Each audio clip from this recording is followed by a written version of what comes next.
Tunnel Rats, the Vietnam War. The Communist forces began digging tunnel networks in South Vietnam in the late 1940s during the First Indochina War against French colonial rule. By the Vietnam War in the 1960s, the tunnels had evolved into a complex system with hospitals, storage, kitchens, and headquarters. The NVA and Viet Cong went underground into the Cu Chi tunnels when the U.S. forces bombed the area. As well as providing shelter, these tunnels helped the NVA and Viet Cong launch sneak attacks and ambushes, as well as lay booby traps close to enemy positions. To clear out these dangerous tunnels, brave infantrymen from Australia, New Zealand, South Vietnam, and the United States volunteered for this unenviable job.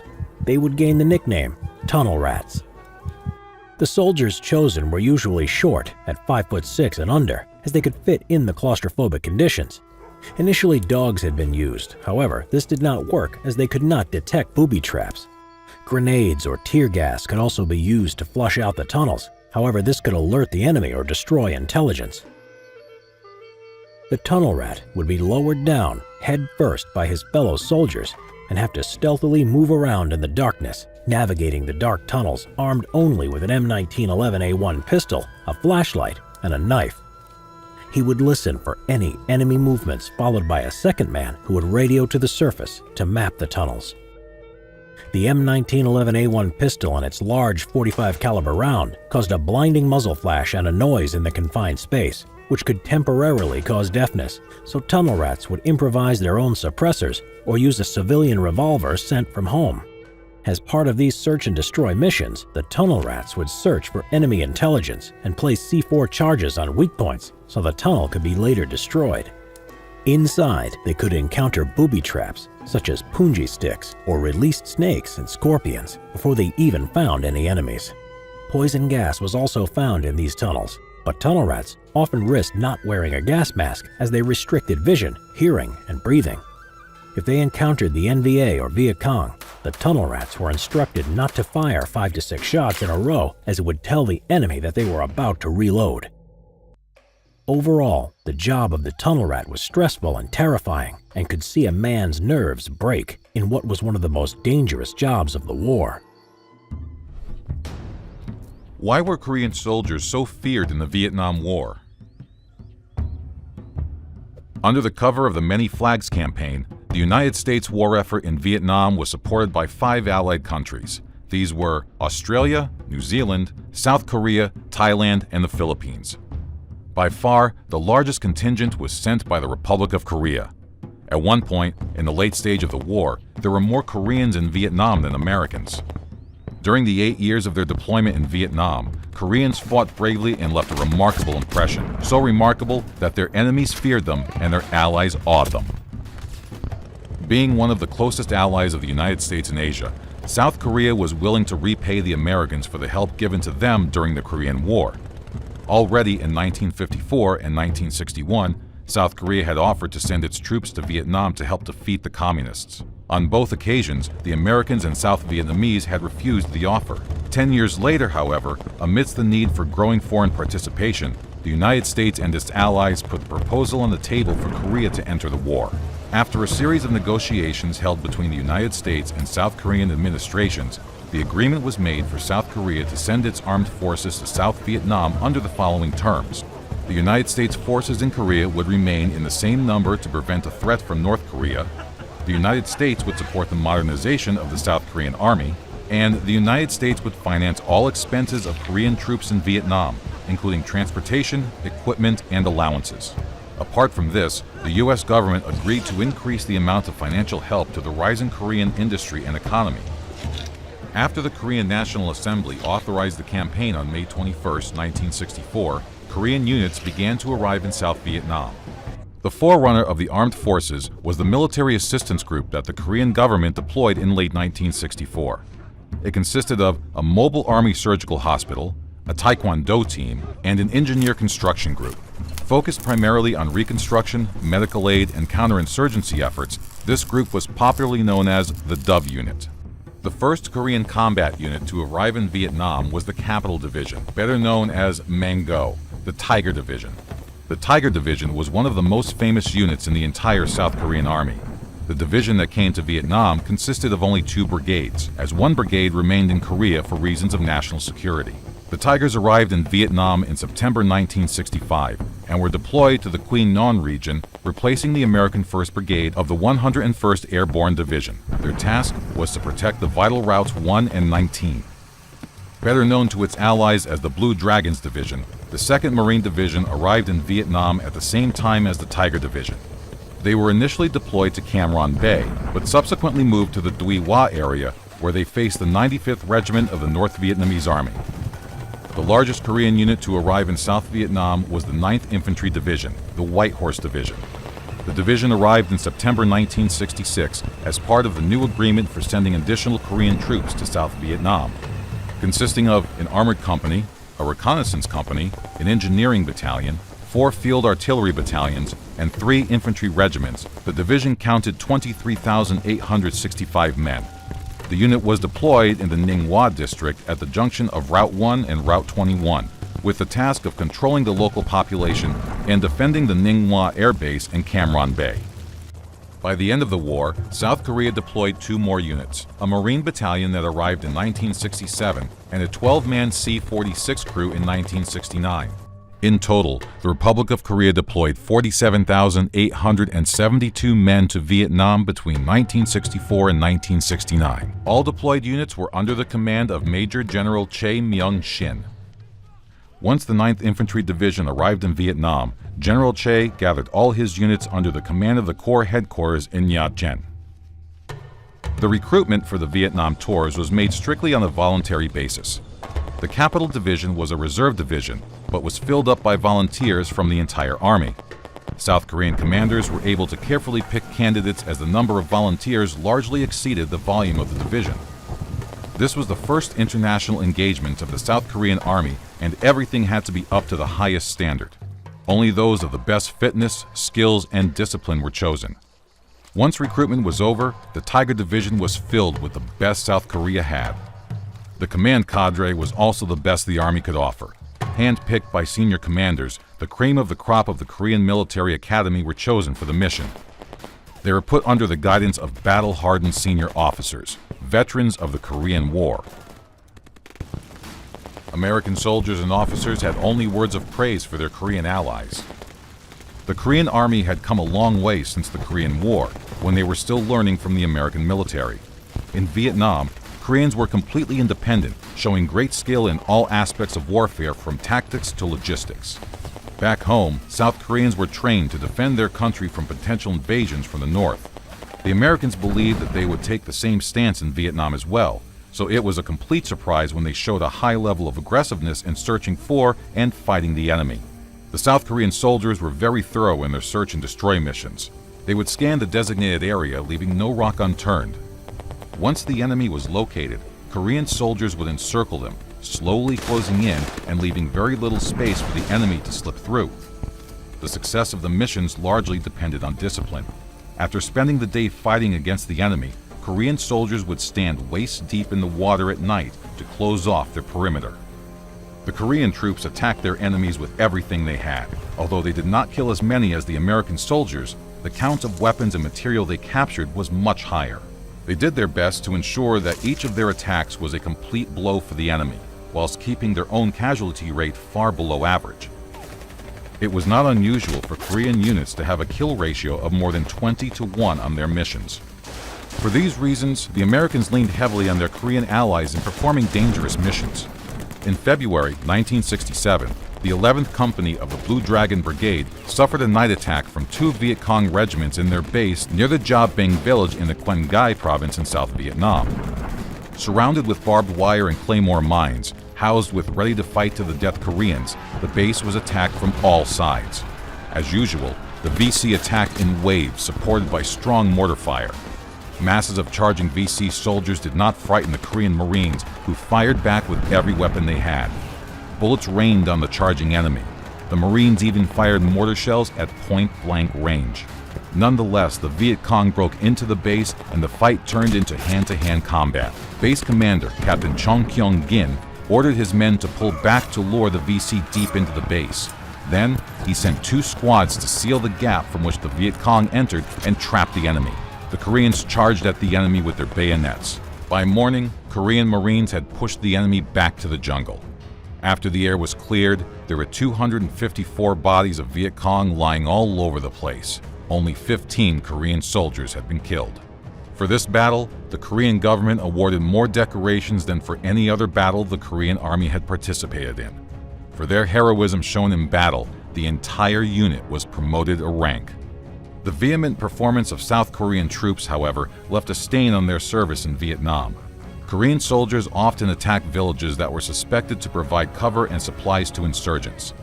Showing no mercy, Korean soldiers were known to commit several massacres of Vietnamese civilians, about which numerous reports were made.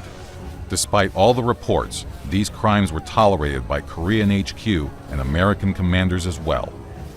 In 1970, U.S. troops gradually began to withdraw from South Vietnam. As the number of American soldiers in the country decreased, Korean troops more or less maintained the strength of their forces.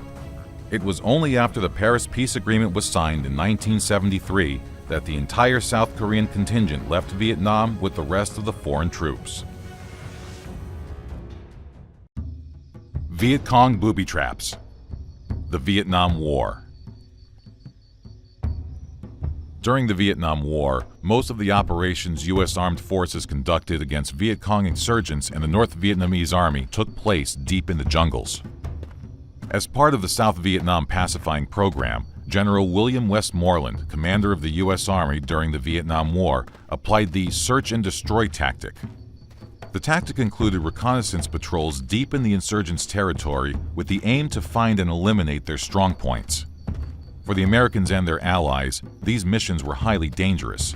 As well as patrolling far away from their bases, soldiers were exposed to ambushes from an enemy that was well hidden and much better accustomed to fighting in the harsh environment of the jungle. However, the most terrifying threat to patrolling soldiers were booby traps. Booby traps were certainly one of the most notorious weapons of the Vietnam War, as they became an integral part of the war strategy of the Viet Cong and the NVA. They were used so often that they served as both defensive and offensive weapons.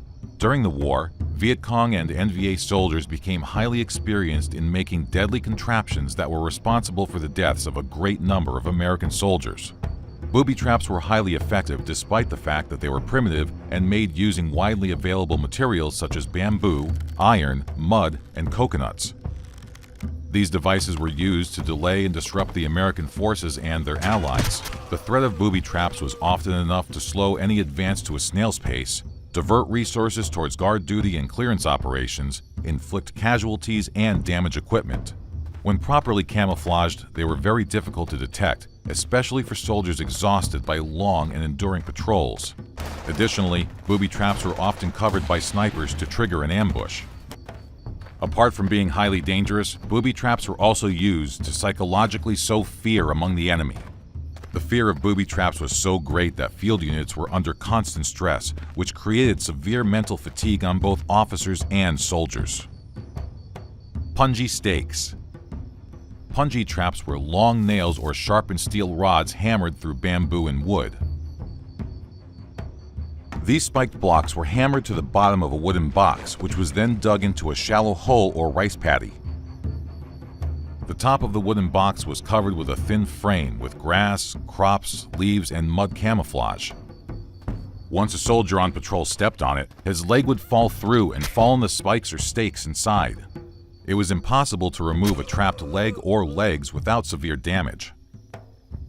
Spikes were often smeared with excrement, urine, or poison to cause an infection within the victim's wound. Small punji traps had sides around 16 inches wide and were around 23 inches deep. There was also a large version of this punji stake trap. This huge hole was filled with sharpened bamboo stakes pointing in various directions.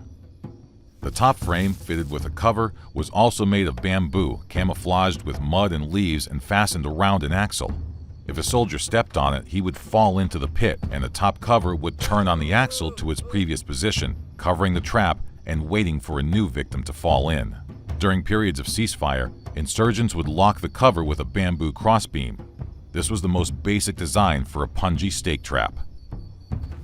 Punji traps were laid wherever the enemy was likely to land with some force, such as stream banks, helicopter landing zones, or where they would take cover to escape gunfire, such as ditches, behind logs, or in long grass. Spike board. Spike boards consisted of a treadle board with one side covered in spikes. If a soldier stepped on a treadle, the opposite spike side would fly up straight into his face or chest. The possibility of surviving the trap was very low. Trap bridge. The trap bridge was usually set up over a ditch filled with water or mud and lined with sharpened bamboo sticks. Sticks were cut low so they did not protrude over the water line, or the ditch was blocked to keep the water level high, therefore keeping them hidden. If this wasn't possible, then the sticks were covered in mud. The middle of the bridge was partially cut so that it would break under the weight of the soldiers crossing over it. Once the bridge broke down, all soldiers standing on it would fall on sharp bamboo sticks. Trap bridges were used to hinder the progress of search and clearing operations. Venus flytrap. The Venus flytrap was another box trap. In the case of this trap, spikes were not hammered to the bottom of the box, but to its sides instead. Spikes were overlapped and pointed downwards. The injury would not be inflicted when the soldier's foot fell inside, but once he tried to get it out. Side closing trap. A side closing trap consisted of two wooden slats with spikes attached. Both slats were fastened to two guide rods made of iron and were tightened with heavy rubber bands. When a soldier dislodged the prop holding the slats apart, the slats would spring together, impaling his body. Bear trap. Another type of side-closing trap, the bear trap, was a small trap that consisted of two spiked wooden boards joined at the end so they would pivot upwards. Boards were placed in a shallow camouflaged hole. Once stepped on, the boards would strike the victim above his foot. This trap was a traditional one, used by locals for hunting bears. Tiger trap. Another hunting trap was the tiger trap. Unlike the bear trap, this one struck from above. The trap consisted of a large spike-studded board, suspended in a tree above the road or path and weighted with bricks and stones. The board was connected to a tripwire. When the wire was triggered by a patrolling soldier, it would unlink the trap to fall down and kill anyone standing below. Mace trap. Somewhat similar was the mace trap. Instead of falling down directly from above, the mace trap would swing down, taking out everyone in its way. The mace was made in various forms. It could be made as a concrete ball, a spiked mud ball, a wooden box, or as it was most often, a spiked log. Mace traps were usually very heavy and a large number of spikes were welded onto it. It was suspended in a tree on the end of a rope or cable and attached to a tripwire on the enemy pathway. Mace traps functioned as a pendulum, impaling the victims. It usually struck a large number of soldiers at once. It was one of the most frequent and most fearsome of all booby traps in the Vietnam War. Door trap. This type of danger also existed in buildings. Very often, these kind of swinging traps were scaled down to fit inside of a house. Door traps were given their name because they were suspended over the entrance of a doorway. By opening the door, the soldier would release the tripwire, which would release the spiked bamboo stick or a smaller log and impale him. Bamboo whip trap. Another distinctive Vietnam War booby trap was the whip trap. The bamboo pole was bent and held in an arched position by a catch connected to a tripwire. Stepping on the tripwire would simply release the catch, forcing the bamboo pole into its original position, striking the victim in the chest or legs. There were versions with or without spikes attached to the pole. Whip traps could be positioned at different heights depending on the surroundings. With or without spikes, the whip trap was powerful enough to inflict heavy injuries. Snake pits. Snake pits were a special kind of animal booby trap that American soldiers were most afraid of. The Viet Cong often carried bamboo green pit vipers in backpacks, so if the enemy would search inside these backpacks, they would be bitten. The same sort of vipers were used inside rat tunnels tied to bamboo sticks. Once the stick was moved, the viper would fall on the passing soldier and bite him. Those vipers were also tied up to tree branches at face level. After a couple of days, due to hanging without any food, they would strike anyone that came within their vicinity. These snakes were highly venomous. Although an exaggeration, American soldiers nicknamed them two-step snakes. Hornet trap. A similar but less aggressive trap was the hornet trap. Hives of hornets or bees were placed along the patrol route and covered with a piece of paper fashioned to a tripwire. Once the trap was triggered, it would release the insects to the misfortune of the enemy soldiers. Very often, this kind of trap was accompanied by punji traps. Once attacked by the hornets, soldiers would panic and run away from the paved path straight into the hidden traps waiting for them. Arrow trap. This was probably the most sophisticated non-explosive booby trap. It consisted of a long wooden board with a 3 feet long bamboo tube attached to it. Inside the tube was an arrow powered by a strong rubber band, which was attached to the catch at the bottom of the board. The catch was connected to a tripwire laid across the path. Arrow traps were placed at an angle at certain distances, so when a victim triggered the tripwire, he would release the catch, holding the rubber band, and send an arrow straight into his own torso. Booby trap markers. The Viet Cong designed booby traps to hold back American soldiers on their search and destroy missions. However, these traps were equally dangerous to all soldiers who bumped into them. So they created markers to indicate where there was a booby trap in the vicinity. By knowing how to interpret these markers, they could determine the distance and the direction of the booby trap. It was knowledge of vital importance to American patrols. The hard part was that there were many different markers. Sometimes these were sticks laid in patterns, forked sticks, folded palm leaves, or broken branches. Bamboo tripods and bamboo rectangles laid on the ground were standard markers, but even though they were relatively large, they were still hard to notice. Soldiers on patrol had to pay attention to too many things around them to be fully focused on noticing these markers. On long, tiring marches, their awareness was especially low, and in these situations, patrolling soldiers were easy victims to these potentially deadly booby traps. Death cards. Psychological warfare. The Vietnam War. Death cards, or calling cards, were used in the Vietnam War by U.S. soldiers as a form of psychological warfare. They would place the cards, with their unit written on them, on dead enemy soldiers they had killed, placing a card in the mouth or on the body as a way of striking fear into the NVA and Viet Cong who came across their dead comrades. The most recognized and commonly used card in the deck was the Ace of Spades. The Ace of Spades was a symbol of good luck for the 101st Airborne in World War II because of its good fortune in card games, but in the Vietnam War, it became a symbol of death and fear. This particular card was chosen after a legend started to spread among the American soldiers that the North Vietnamese were superstitious of the Ace of Spades as a symbol of death and ill fortune. Even though this was completely false, the popularity of the symbol nevertheless grew rapidly among American troops. In February 1966, 2 lieutenants of Charlie Company, 2nd Battalion, 35th Infantry Regiment, asked the U.S. Playing Card Company to send them 1,000 card decks with just the bicycle Ace of Spades in them. The company said yes and sent them free of charge, with the crates marked "Bicycle Secret Weapon." The media even started to report how bombers could clear an entire area of North Vietnamese soldiers faster by merely dropping playing cards with the Ace of Spades instead of bombs. Regardless of it actually having any effect on the enemy, the legend of the Ace of Spades became a morale booster for the American troops. They put them in their helmets and placed them on the enemy they had killed, implying the Ace of Spades was the last thing they saw. The Tet Offensive, 1968, the Vietnam War.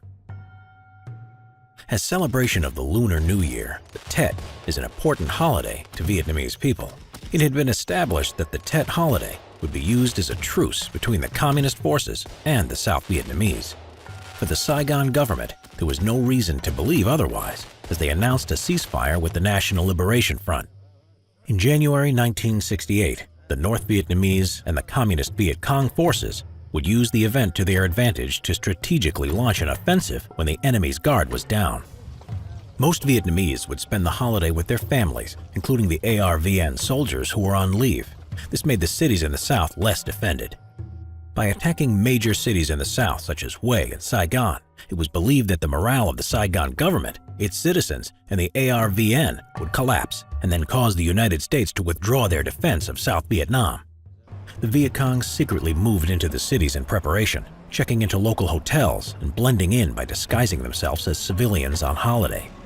They also smuggled their weapons into the cities by hiding them in delivery trucks holding rice and flowers. On January 21, 1968, in preparation for the main offensive, the North Vietnamese Army attacked the U.S. combat base of Khe Sanh. U.S. troops, mainly consisting of Marines, defended the base against 2 to 3 NVA divisions and artillery bombardments. The attack would be intended as a diversion by General Giap, while the Communist forces prepared for their true objective of the Tet Offensive. Attacking on the morning of January 30, 1968, a day earlier than scheduled, tens of thousands of Viet Cong struck the U.S. and ARVN bases and several cities, including the major cities of Hue and Saigon, where fighting was particularly fierce. The defenders within Saigon were ARVN troops, many who were still returning to the city, and handfuls of U.S. troops consisting of U.S. Marines or administrative staff, unprepared for combat. The Viet Cong managed to hit many key targets. One particular target was the U.S. Embassy in Saigon, where Viet Cong sappers breached through its fortified walls with explosives. Diplomats sought shelter inside, while a handful of U.S. Marines and military police exchanged shots with them. Eventually, the defenders of the embassy were reinforced by U.S. troops by helicopter, and soon the Viet Cong sappers were dead. This particular attack was captured by cameras and caused a media firestorm back in America. Hue City saw intense close-quarters fighting around the citadel. During the Battle of Hue, 5,000 North Vietnamese troops, 150 U.S. Marines, and 421 ARVN troops were killed. After the battle had cleared, it was discovered that the Viet Cong had arrested those associated with the South Vietnamese regime, executed them, and buried them in mass graves. The first phase of the Tet Offensive was followed by a second phase on smaller cities on May 4th, and then followed by a third phase in August to September. Eventually, U.S. and South Vietnamese forces recaptured and secured the cities from the enemy forces at the expense of heavy civilian casualties, but this did not cause any rebellion against the Saigon government. The Tet Offensive stunned America, and President Lyndon B. Johnson, who had claimed the Viet Cong forces were a weak amateur force. Although the United States could claim victory because the Tet Offensive caused incredibly high casualties for the NVA and the Viet Cong, it was also seen as a strategic victory for the Communist forces. Televised footage of the Tet Offensive, uncensored and tuned into by millions of Americans back home, shocked the American public opinion and strengthened the anti-war movement, while support for President Johnson's administration would fall to an all-time low, and he would give way to the next U.S. president, Richard Nixon. What was fragging? The Vietnam War. As the Vietnam War became more controversial and morale dipped, a disturbing new phenomenon emerged in the U.S. military called fragging. Fragging would see soldiers turn on authority figures, murdering their superior officer, or NCO. Although it wasn't always the case, the term fragging came about because these intentional killings were often attempted with a fragmentation grenade. The grenade would be thrown at the officer when he was sleeping or during combat, therefore making it appear as an accident or as a casualty during an engagement with the enemy. On top of this, as a grenade detonates, the evidence is destroyed. The disgruntled soldiers who carried out fraggings were often in support units rather than combat units. Their motives for carrying out this crime would vary. One motive was the level of discipline or harassment by the officer upon the subordinate. It was difficult to instill discipline when officers were rotated every 6 months between units, forming little connection to them. Respect for officers could also be tarnished by racial tensions and the popular youth culture of challenging authority figures. Another motive might have been the risk to the soldier's life. Their officer may be too incompetent, or on the other end, searching for glory and gung-ho, employing dangerous tactics at the expense of men under his command so that he can achieve medals and praise. Drug and alcohol use may also be a motive, and problems were often caused when officers tried to intervene in their men's use of narcotics, something that was easy to obtain in Vietnam. If caught fragging their officer, perpetrators would be court-martialed and often charged with a life sentence. Although fragging had been apparent in past wars in the U.S. military, it was rare until the Vietnam War, where there were hundreds of cases reported. Operation Rolling Thunder, March 2, 1965 through November 2, 1968, the Vietnam War. Operation Rolling Thunder was one of the most intense aerial campaigns in U.S. history. As the largest U.S. Air Force operation of the Vietnam War, it lasted from March 2, 1965 until November 2, 1968. Originally, the operation was not the idea of the military, but it was the brainchild of President Lyndon B. Johnson and Secretary of Defense Robert S. McNamara. Their idea was to use military force as a way to apply pressure against the North Vietnamese government that was helping communist insurgents known as the Viet Cong in South Vietnam. The reason why President Johnson's administration decided to use aerial bombing rather than a land invasion was because of the fear that ground intervention would take many American lives and could lead to the involvement of China and the Soviet Union into the conflict.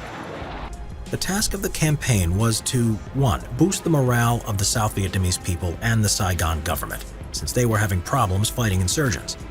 2. Persuade the North Vietnamese government to stop supporting insurgents in the South. 3. To destroy the North Vietnamese industrial infrastructure and transport communications between North and South Vietnam. And 4. To prevent the influx of soldiers and material from the North to the South. Operation Rolling Thunder was carried out by the U.S. Air Force and the U.S. Navy under the Pacific Command, but it was strictly controlled by the President's civilian administration. The strikes were initially conducted by the 2nd Division of the United States Air Force, but as of April 1966, bombing raids were conducted by the 7th Air Force of the USAF. Most United States Air Force strikes were conducted from bases in Thailand, while the Navy used aircraft carriers of the 7th Fleet, Task Force 77, from the Yankee Station in the Gulf of Tonkin. The U.S. Air Force and Navy operated on completely different principles, which on many occasions led to interference in the air over North Vietnam. To prevent larger incidents from December 1965, the Pacific Command divided operational zones into 7 route packages. The U.S. Air Force had Route Packs 1, 5, and 6A, while the U.S. Navy had Route Packs 2, 3, 4, and 6B. The border with China was put under the buffer zone, and the city of Hanoi and Haiphong were also marked as prohibited areas. Although all kinds of aircraft were used in the operation, it was the F-105 Thunder Chief that took most of the combat, with more than 75% of all the United States Air Force sorties. On their missions, Thunder Chiefs were carrying either 5 1,000-pound or 6 750-pound bombs. Flying from bases in Thailand, they had to be refueled in the air over Laos. Although the F-105 proved itself in combat, they had a large casualty rate with almost half of the fleet destroyed after Operation Rolling Thunder was over. The Air Force then introduced the F-4 Phantom as a much better match for the North Vietnamese MiGs with its radar-guided AIM-7 Sparrow air-to-air missiles. Soon, the F-4 would completely replace the F-105 in Vietnam War missions. The biggest drawback of these aircraft was that they were limited by bad weather, which was a big problem during the rainy seasons. This could have been overcome with B-52 bombers, which were allowed for use only a few miles north of the demilitarized zone. The U.S. Navy also used a variety of aircraft during the campaign. At the beginning, Task Force 77 relied on old Douglas A-1 Sky Raiders, a propeller plane that was capable of carrying heavy bomb loads. As it proved to be very vulnerable to sophisticated North Vietnamese air defenses, it was replaced with the Douglas A-4 Skyhawk. The A-4 Skyhawk was for the Navy what the F-105 was to the Air Force. It carried out most of the sorties over the Navy route packs, but also suffered heavy losses. By the end of the operation, 1/3 of the entire fleet was shot down. As the operation escalated, another aircraft entered the fight. The Grumman A-6A Intruder was the first aircraft designed to strike targets at night or in bad weather. It was equipped with a digital integrated attack system which allowed the pilot to execute the mission without having visual references. As a defensive measure against U.S. aircraft, the North Vietnamese deployed a complete arsenal of anti-aircraft defenses, from AA artillery to surface-to-air missiles, or SAMs. The main threat to U.S. planes over North Vietnam were Soviet SA-2 missiles, or the S-75 Dvina, famous for shooting down the U-2 spy plane. In 1965, the Soviets deployed thousands of missiles, launchers, and radars to North Vietnam. Once set up, they posed a significant threat to American planes flying at high altitudes. Frustratingly, the U.S. civilian administration forbade attacking SAM launching sites unless attacked by one. They feared that striking them would lead to the death of Soviet instructors, which would then have greater consequences. The North Vietnamese, however, had no restraints in using their SA-2 systems against U.S. aircraft, which forced U.S. airmen to develop proper countermeasures. The U.S. Air Force and Navy countered them in two ways. One was using aircraft equipped with electronic devices for jamming enemy radars. Another method was to use the Wild Weasel F-105G aircraft equipped to locate and destroy SAM radars. Suppressing the SAMs was organized as an entire sub-operation called Operation Iron Hand. Those SAMs were credited with shooting down 101 enemy aircraft. Their effectiveness was largely diminished by these U.S. countermeasures.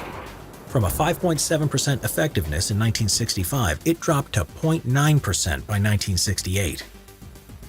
Another threat that the U.S. aircraft had to deal with was the North Vietnamese Air Force.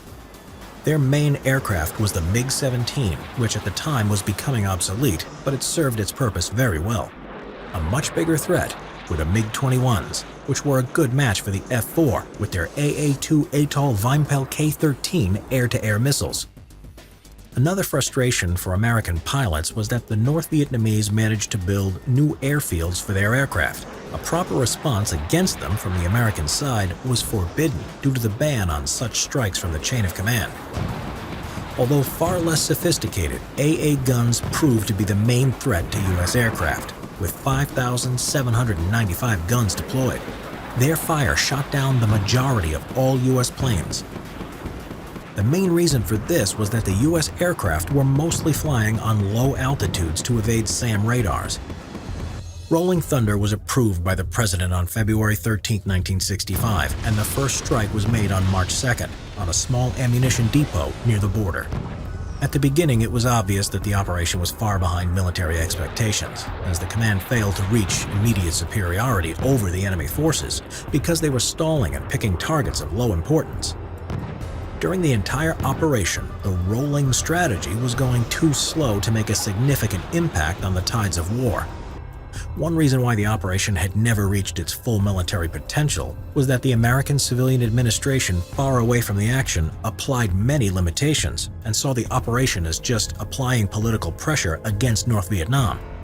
On several occasions, the president paused the entire operation in order to check the readiness of North Vietnam to negotiate. Since the North Vietnamese never had the intention of doing so, they used this period of time to recover from previous strikes. The administration was in constant fear of provoking China and the Soviet Union into entering the conflict, so they imposed a variety of target restrictions. This hampered the efforts of the military. During the 3.5 years of the campaign, it didn't reach its political or military goals, and Rolling Thunder became a burden for Johnson's administration. Both Johnson and McNamara, while the creators of the operation, would become their opponents. On March 31, 1968, President Johnson ordered a partial pause in the bombing campaign, which led to a complete halt on November 1st, therefore ending Operation Rolling Thunder. In the end, Operation Rolling Thunder proved to be a failure, not because of the air power incompetence, but due to the strategy of gradualism and the restrictive controls of the civilian administration. The monk that burned himself to death. The Vietnam War, 1963. On the morning of June 11, 1963, at a road intersection in Saigon, the capital of South Vietnam, several hundred Buddhist monks and nuns had gathered to carry out a peaceful protest. It was at the height of the Buddhist crisis in South Vietnam, where there was a statewide protest and unrest against what was seen as religious persecution by the Diem government, who were seen as favoring the Roman Catholic minority. It was alleged that important government and army positions were only being given to Roman Catholics, and that those of the Buddhist faith were having to convert, sometimes forcibly, in order to progress in public life.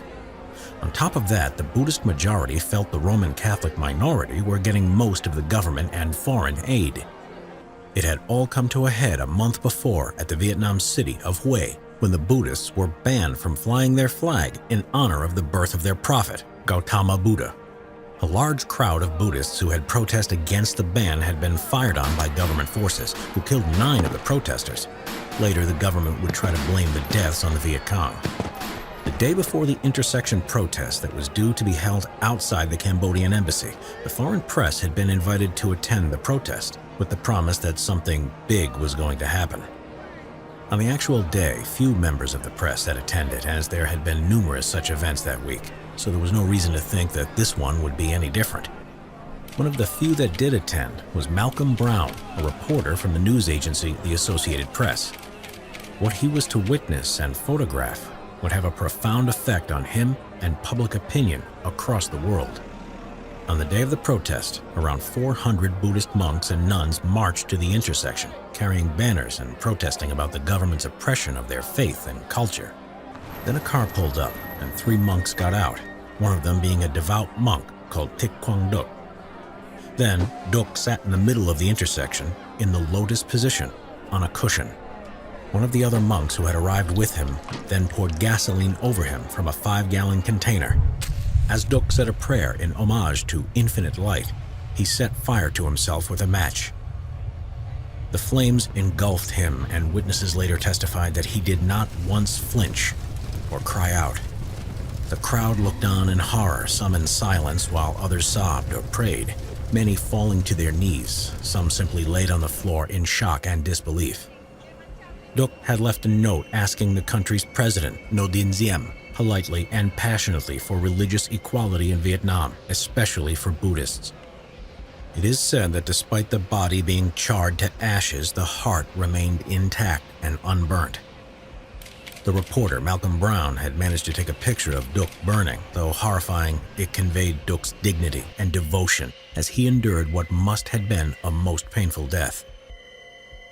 The fallout from the event was profound and far-reaching. President Kennedy, the main backer of South Vietnam at the time, was utterly shocked. Communist China distributed millions of pictures of the burning, claiming it was yet another example of American imperialism and oppressing the people of Asia. The pro-government newspaper, The Times of Vietnam, tried to blame all the unrest on the Buddhist monks and foreign journalists.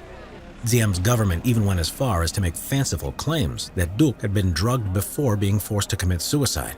And another claim was that the American journalist that had taken the picture of Duc burning had bribed him to do it. A few months later, President Diem's government was overthrown and Diem himself was assassinated. All this was overshadowed the following year as North Vietnamese gunboats were alleged to have attacked U.S. naval forces in the Gulf of Tonkin off the west coast of Vietnam. This event led to a sharp escalation of hostilities between the United States and North Vietnam, leading to the Vietnam conflict, turning into a full, all-out war. The fall of Saigon, April 30th, 1975, the end of the Vietnam War. After almost 2 decades of fighting and millions of lives lost, the Vietnam War came to an end in 1975. Hardly anyone believed that after 19 years of bitter fighting, the conflict would be resolved in just 2 months. In March 1975, the strength and superiority of the South Vietnamese forces gave the impression that the conflict was still far from over. Yet on the last day of April, the North Vietnamese flag was waving in Saigon. The collapse of South Vietnam had already begun in 1973, when American forces started leaving the country. This withdrawal of troops was followed by a reduction in financial and military aid. After President Nixon resigned, he was replaced by Gerald Ford, who was unable to convince Congress to honor Nixon's promises to rescue Saigon from a communist takeover. With the War Powers Act introduced, there was practically no chance of the United States returning its troops to South Vietnam. In fact, the Americans had left an enormous amount of weapons and equipment with their allies, the Army of the Republic of Vietnam, the ARVN. In 1973, the ARVN numbered almost 1 million soldiers and definitely had a numerical advantage over its enemies. The weak and corrupt government in Saigon, led by President Nguyen Van Thieu, however, made this advantage meaningless. With American financial aid ending up in the pockets of politicians, the ARVN was denied fuel, ammunition, and supplies to support its advantage. By the end of 1974, this advantage had practically disappeared. Even more worrying, though, was the low morale of the general public, resulting in limited support for the Army's operations in the country. Meanwhile, the North Vietnamese Army, the NVA, was rebuilding its strength after losses suffered in 1972. In December 1974, they initiated an attack on Phuc Long province. The aim of the attack was to test the strength and morale of the ARVN and gauge American willingness to interfere in the conflict. With no response from the Americans, the North Vietnamese decided in March 1975 to launch a larger offensive against the ARVN troops in the Central Highlands. 5 NVA divisions supported by artillery and new tanks received from the Soviet Union attacked on March 1st. Troops of the ARVN fought bravely, but were surrounded when the NVAs entered the town of Ban My Thuot. With the key road to Saigon cut off, President Thieu ordered the rest of his troops in the Central Highlands to march to the coast, and from there south to Saigon. The withdrawal under fire turned into a chaotic flight of soldiers and civilians. In the northern parts of the country, the situation wasn't any different. An all-out attack by the NVA forces pushed the ARVN forces to the coastal city of Da Nang. With a total collapse of the command chain, soldiers started evacuating by sea. More than 70,000 of them failed to escape and ended up being captured by the NVA. The spring offensive ended by the end of March and was a complete success for the NVA. Surprised by their easy victory, the North Vietnamese decided not to wait until the following year, as was the plan, but to attack the capital city of Saigon straight away. Facing a total defeat, President Thieu ordered his troops to organize the defense at the town of Xuân Loc. The South Vietnamese believed they could stop the communists right there at the gateway of Saigon. Indeed, they fought bravely, causing more than 2,000 casualties among the NVA. But despite this, the ARVN troops couldn't repel the relentless onslaught of NVA troops. Once they were surrounded, the South Vietnamese withdrew southwards. On April 20th, the NVA troops entered the town. The Battle of Xuân Loc was the last major battle of the Vietnam War. There was practically nothing between the NVA forces and Saigon. The fall of the capital city was imminent. People inside the city were panic-stricken. Memories of the 1968 massacre in the town of Hue were fresh in their memories, and many feared something similar would happen there in Saigon. The Americans and South Vietnamese linked to the government believed they had the most reason to be afraid. When the spring offensive began, the first American citizens had already started to fly out of Saigon. In early April, members of the American Defense Attaché Office, the DAO, started to leave the city as well. At the same time, President Ford announced the beginning of Operation Baby Lift. The aim of the operation was to evacuate children from the country and take them to other countries for adoption. Most of the children went to the United States, but some also found families in Australia, Canada, France, and West Germany. The operation began with a tragedy, though. A plane carrying children and DAO staff crashed, killing everyone on board. However, the operation managed to save more than 2,500 children.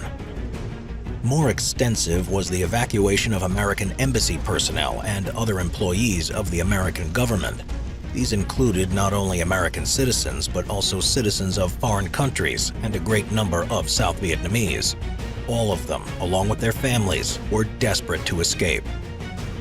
When, on April 21st, Xuân Loc fell into the hands of the North Vietnamese, the evacuation escalated. Evacuees gathered at the DAO compound next to Tan Son Nhut Airport. From there, they were transferred to the Philippines, Guam, Wake Island, and the Yokota Air Base in Japan. At that point, 20 C-141 and 20 C-130 aircraft landed each day at Tan Son Nhut. On April 27th, the NVA forces launched rocket attacks into Saigon. On the following day, 3 A-37 Dragonflies of the North Vietnamese People's Air Force bombed the Tan Son Nhut Air Base. The attacks continued into the early morning of April 29th. U.S. Ambassador Graham Martin, who was in charge of the evacuation, decided to call off all fixed-wing evacuations. He called for Operation Frequent Wind to begin, the evacuation by helicopters. A helicopter evacuation was already planned as an option. There was an established map of assembly areas, and when the evacuation signal was transmitted on the Armed Forces radio, the prepared code, "The temperature in Saigon is 105 degrees and rising," was read out, followed by the playing of the song "I'm Dreaming of a White Christmas."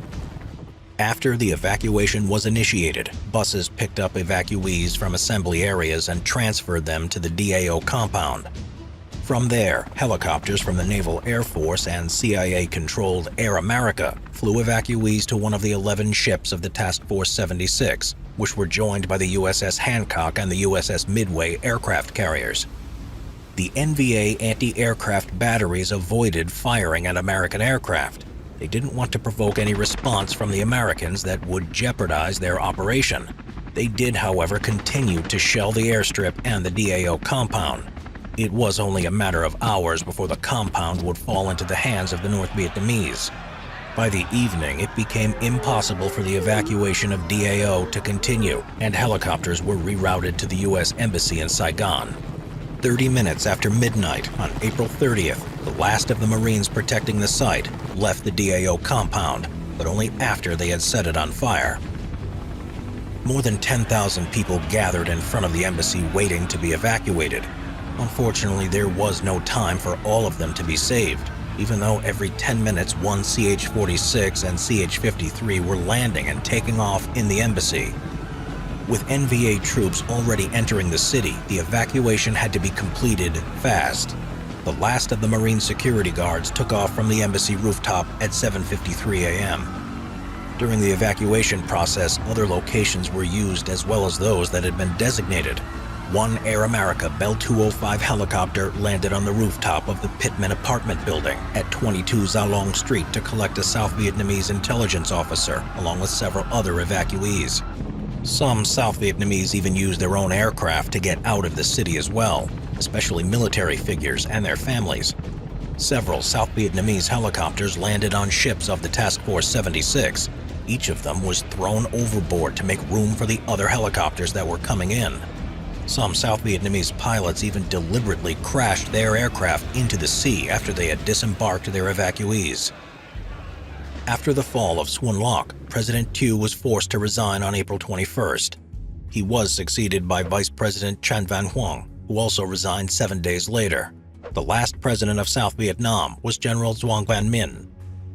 After suffering such a series of defeats, the ARVN was in a state of chaos. What was left of it, under the command of the 3rd Corps, organized the defense of Saigon. On April 27th, the first rockets fell on the city, marking the beginning of the fall of Saigon. The following day, the NVA troops were already on the outskirts of the city. Officers and soldiers of the ARVN defending the city were reluctant to fight and were surrendering en masse to the NVAs. On April 30th, a final push was made to seize the city. ARVN soldiers guarding the Tan Son Nhut Air Base put up a fierce defense against the NVAs. They withdrew from the base only after President Minh announced the unconditional surrender of his forces at 10:24 a.m. At noon, NVA tanks stormed the presidential palace. Inside was President Minh, sitting with his counselors on chairs on the palace steps, waiting to hand over the government. Later that day, he announced in a radio broadcast that the Saigon government was now dissolved. On May 7th, NVA troops held a victory parade in the streets of Saigon, which was renamed Ho Chi Minh City after the late North Vietnamese leader. The fall of Saigon on April 30th, 1975, marked the end of the Vietnam War after 19 and a half years. Taking a mortar to the leg, this Marine kept fighting. John P. Bobo. 1967, the Vietnam War. John Bobo was not someone who was content with sitting at home, waiting to be drafted. He desired to serve his country without being asked. Born on February 14, 1943, in Niagara Falls, New York, John was an exemplary young man. And it would be his unflinching resolve that made him stand out and ultimately made him a hero. While still a student at Niagara University, John Bobo enlisted in the Marine Corps Reserve. Once he completed his studies with a degree in history, he was commissioned as a second lieutenant. He didn't spend one day in the profession for which he studied.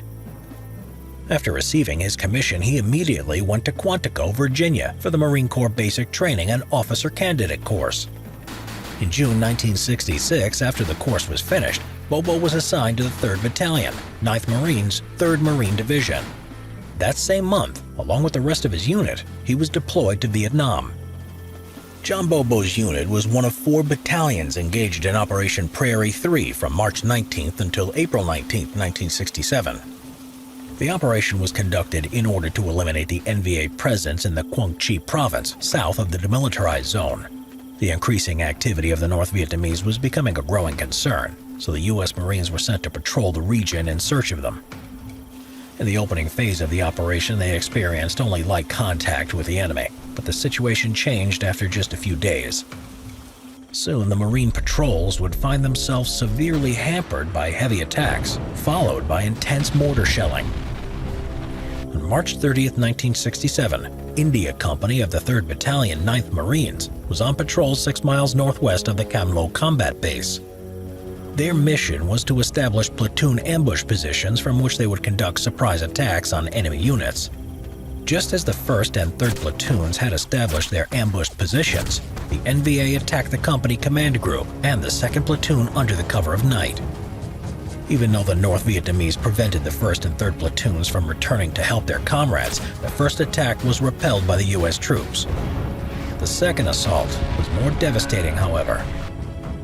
The NVA attacked with full company strength, followed by mortar fire. John Bobo, as a commander of the 2nd platoon, organized his men into a defensive position. Even though they were outnumbered, he jumped from one position to another, encouraging his men to keep fighting. If they gave way, the entire command post would have been overrun. Bobo and his men fought as if there was no tomorrow, and he was determined to throw everything he had at the enemy. At one point, he even picked up a rocket launcher from a dead soldier to use it against the enemy machine guns. While he was running between positions, a mortar shell suddenly exploded near him. It didn't kill him, but inflicted a massive injury to his right leg below the knee. The platoon's medic rushed to evacuate him, but received a stiff rejection. Not only did Bobo refuse to leave the combat area, but he insisted that the medic help him to place himself in a firing position to provide cover for the rest of the group and allow them to move to a better position to engage the enemy. He needed to stop the heavy bleeding from his leg, so he used his web belt as a tourniquet and kneeled so that he could press his injured leg into the ground. With his lower leg torn apart, John Bobo continued to fight off the enemy from his position for some time, until he was mortally wounded by enemy fire. His unshakable courage in the face of the enemy helped the rest of the unit reach a protective position, from which they managed to repel the attack with the help of helicopter gunships. The battle ended with 16 Marines killed and 47 wounded. Once the firing stopped, the Marines evacuated to their combat base, carrying along the dead body of their 2nd lieutenant, John Bobo. His body was later returned to the United States and buried in the Gate of Heaven Cemetery in Lewiston, New York. For his bravery shown in combat on March 30th, 1967, John Bobo was posthumously awarded the Medal of Honor. It was not the only award he received for his service. In addition to the Medal of Honor, he also received a Purple Heart Medal, a Combat Action Ribbon, and 2 medals awarded to him by the South Vietnamese government, the National Order of Vietnam Medal, and the RVN Gallantry Cross Medal. Because of John Bobo's dauntless courage and bravery, his men lived to fight another day. As noted in his Medal of Honor citation, his bold initiative reflected the highest traditions of the Marine Corps.